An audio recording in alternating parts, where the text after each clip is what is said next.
আপনি একটি অভিযোগ তুলেছিলেন যে বিজেপির সঙ্গে যোগাযোগ করছে অপরূপা পোদ্দার টিকিট না পেয়ে।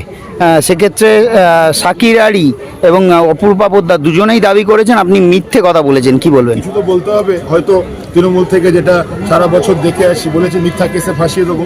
তৃণমূল তো একটাই কালচার, সময় দিন, দেখুন কি উত্তরপাড়া জুড়ে আপনাদের দল বিভিন্ন সময় আন্দোলন করেছে এবং বিভিন্ন সময় অভিযোগ তুলেছে যে বেআইনি কনস্ট্রাকশন উত্তরপাড়া জুড়ে চারদিকে একেবারে ভর্তি হয়ে গেছে এবং দেখতে পাচ্ছেন ইতিমধ্যেই রাজ্য জুড়ে বেআইনি কনস্ট্রাকশন ভেঙে পড়ে বেশ কিছু মানুষের মৃত্যু ঘটেছে। কি বলবেন এই পরিস্থিতির মধ্যে দাঁড়িয়ে? জীবন নিয়ে তো খেলা করে তৃণমূল কংগ্রেস।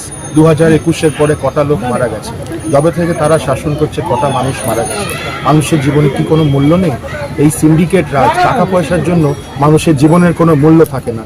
আজকে উত্তরপাড়ায় কোনো বাড়ি হচ্ছে, বালি আমার থেকে নিতে হবে, সিমেন্ট আমার থেকে নিতে হবে, কাটমানি দিন। কানহাইপুর যেটা পঞ্চায়েত বেল্ট, এদিকে রঘুনাথপুর, নবগ্রাম, সেদিকে জলের প্রবলেম, মানুষকে জল নিয়ে এসে খেতে হয়। পঞ্চায়েতে নাকি একটা অবৈধ ট্যাক্স চাপানো হয়েছে।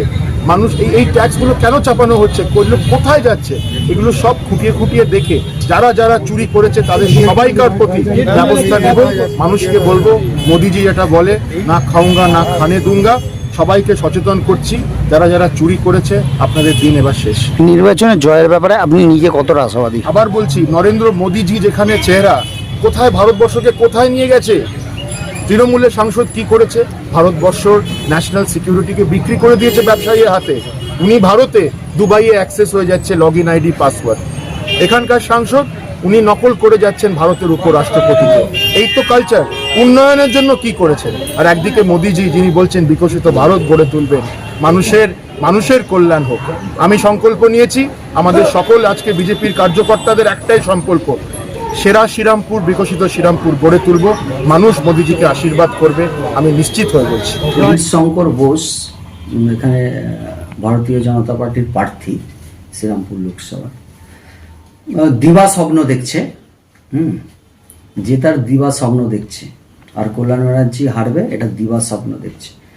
কল্যাণ ব্যানার্জি তার 3টে টার্মসে, ঠিক আছে, যা করণীয় তার এমপি ল্যাডের সমস্ত কাজ কর্ম, উন্নয়ন, হসপিটাল থেকে আরম্ভ করে সমস্ত কিছু তার মানে সমস্ত কিছুই ইউটিলাইজ করেছে।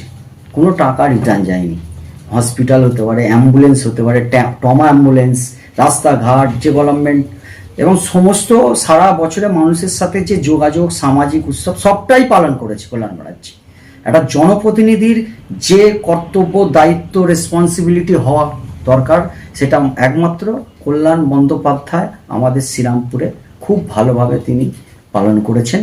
সেই দিক দিয়ে কোনো মানুষ বলতে পারবে না। তো কল্যাণ বন্দ্যোপাধ্যায় নিয়ে কোনো কথা হবে না। তিনি যেটা বলেছেন যে মানে বাউন্ডারি দেবে, অবশ্যই বাউন্ডারি মারবে, কারণ হচ্ছে হ্যাট্রিক হয়ে গেছে।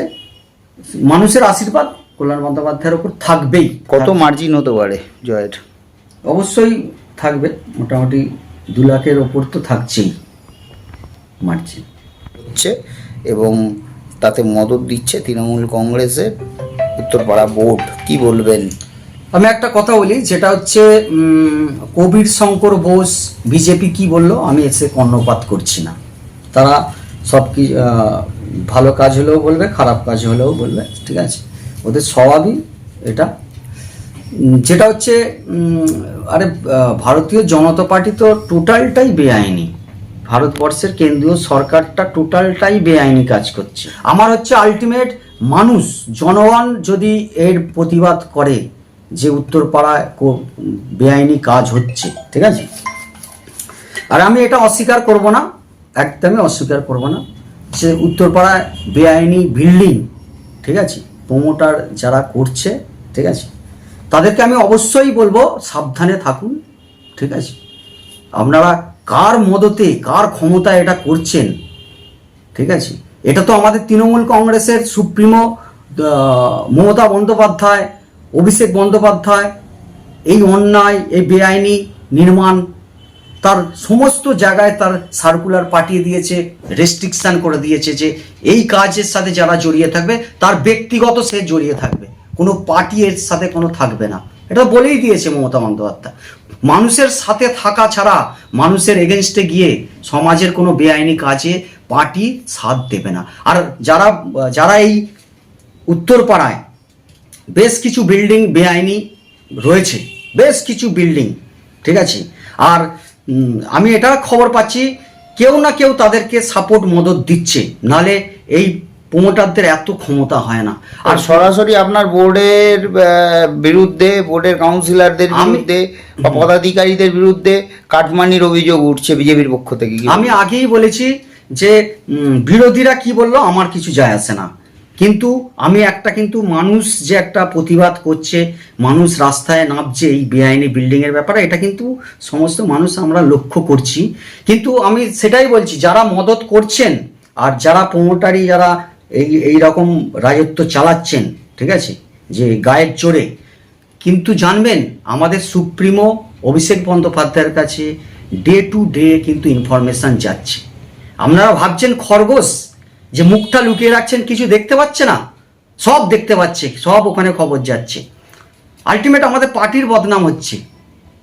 তাই আমিও চাইবো পার্টির যারা ওপর মহল আছে, আমাদের নেতৃত্বে আছে, এটা ইনকোয়ারি করুন, এতে কে মদত দিচ্ছে, অবশ্যই তাকে ধরা উচিত, তার যথেষ্ট শাস্তি হওয়া উচিত। এটা তো পার্টিকে বদনাম করছে। কার্ডেন্ডিচের পর বিরাটিতেও মানুষের মৃত্যু ঘটলো এই বেআইনি কনস্ট্রাকশন, সেটাই আমরা তাহলে কি উত্তরপাড়ায় কবে হুঁশ ফিরবে প্রশাসন? হ্যাঁ, আমি খুব আতঙ্কিত আছি, কারণ আমি একজন ভাইস চেয়ারম্যান উত্তরপাড়া প্রথম পৌরসভার, খোকন মণ্ডল। আমি সত্যি আতঙ্কে আছি যে ধরনের ঘটনাগুলো ঘটছে, এখানে যদি কোনো ঘটনা ঘটে যায়, কালকে তো আমার দিকে আঙুল উঠবেই যে আপনারা এগুলো প্রশ্রয় দিয়েছেন। কিন্তু আমি আপনাদের অন ক্যামেরায় বললাম যে আমি কোনো প্রশ্রয় দেব না, বেআইনি সমস্ত বিল্ডিং আমরা ভেঙে দেবো। আর যারা ভাবছেন যে সব কিছু মদত পেয়ে আপনারা লড়বেন, ঠিক আছে, মস্তানি করবেন, ঠিক আছে, দেখা যাবে।